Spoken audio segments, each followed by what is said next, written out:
So those are the two factors that I look at. It's either you yourself are keeping yourself in that room or the environment is keeping you in the room.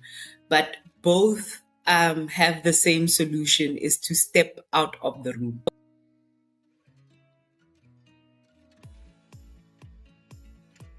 Hi, my name is Bundle and I'm from Express Employment Professionals. And today we are talking about how can we tell when it's time for a career reset?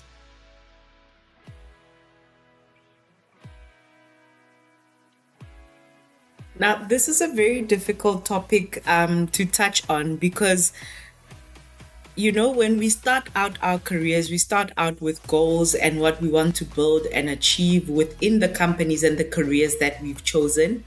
And we get into a point where we think we can't deviate, we can't redirect or reroute. So, from my personal experience, if you are feeling that you are in constant phases of burnout, you are not feeling fulfilled, you are not going home feeling like you've accomplished what you've set out to accomplish, and you are dreading waking up in the morning and having to negotiate yourself out of bed, it might be time for a career change. Now, this is very different to being in a point in your career where you just are in a phase of learning, where you don't quite understand what you're doing yet because it's new and you're still figuring it out, or whether you're in a rough patch, whether the company itself is in a rough patch or your team is in a rough patch and everybody is feeling it, but you still have that drive to go and perform every day. So that's the difference for me, is how long is your negotiation to get yourself out of bed in the morning?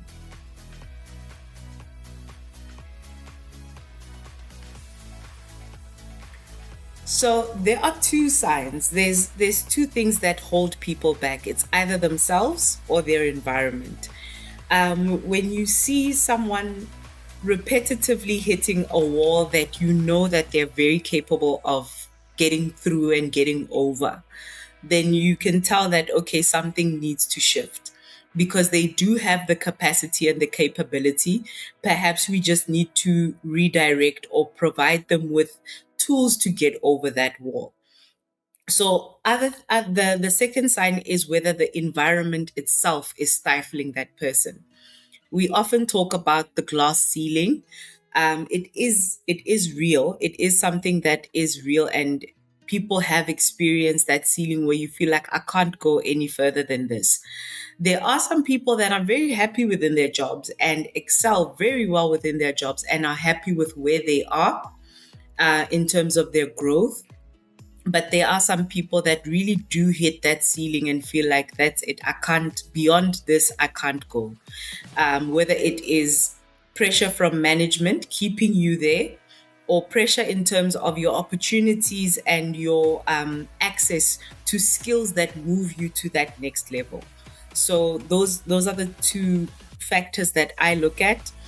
It's either you yourself are keeping yourself in that room or the environment is keeping you in the room.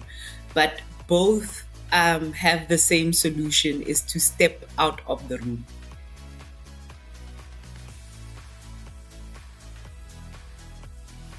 The signs that I can tell from my perspective, is if your values don't align with the values of your company anymore. If your values and ethics are something that is clashing with the values and ethics of your workplace, then it's time to make a big change. It's time to look at other opportunities where you can find yourself in alignment. Because when it comes to a company culture, it's very difficult to change. Whereas if it's just a small factor like learning a new skill, learning a new program, or if the company has brought in a new way of doing things, that can be learned. But when it's a values and ethics thing and those are clashing, you might have to consider a move.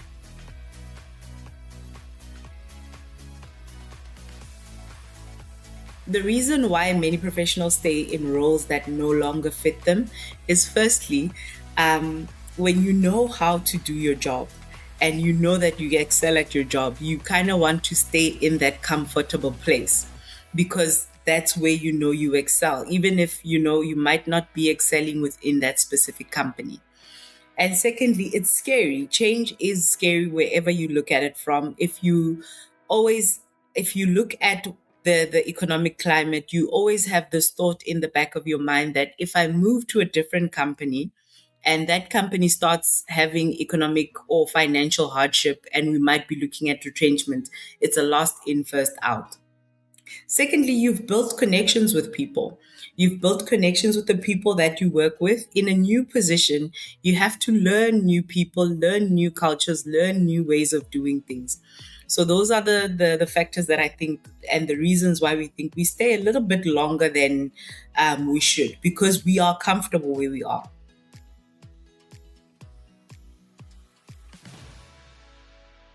Some practical steps that you can take is to look at your current position, really do some introspection, do a pros and cons list. This is my favorite way of trying to figure out my direction.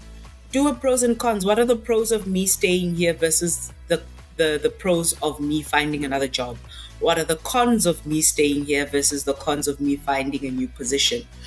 And weigh up your chances and weigh up that information that you have there.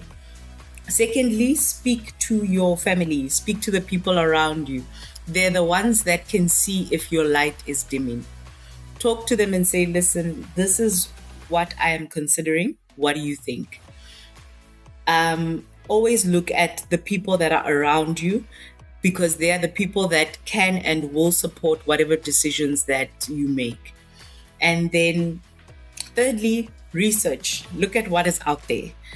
If what is out there is calling to you more than what your current position is, then maybe the answer is another job or another position or another industry entirely. If you feel unsure, but you know that something needs to change, my advice to you is to trust your gut. You know you better than anybody else does. So if you feel that something needs to change, sit back, introspect, and write it down, type it out, externalize what it is exactly that needs to change, so that whatever feelings that or concerns that you are having internally can come out, and it's something that is visual that you can work from. So if it is that you're feeling a little bit uneasy or unsure about what exactly needs to change, get the feeling out so that you can look at it from an outside perspective. Involve your mentors. If your mentors are outside of your company, involve your mentors.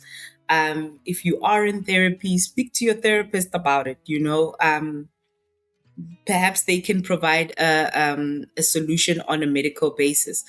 But speak to the people that are around you after you've done your introspection, and speak to your managers. If a manager truly, truly has your best interest at heart, they will address that unease and they will give you the advice that is relating to your career or your position, but looking at that advice from a perspective of you as an individual, to say if you are unhappy or you are concerned about whatever it is that is in your work environment, speak to your supervisor or your manager.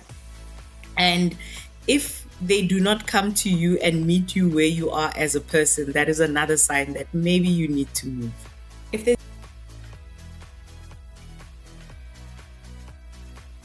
anything else that I would like to add is I'd like to go back to trust your gut. If your gut is telling you that this is not right, this is not where I should be, use that discernment, but use it from an informed point of view. Do your research.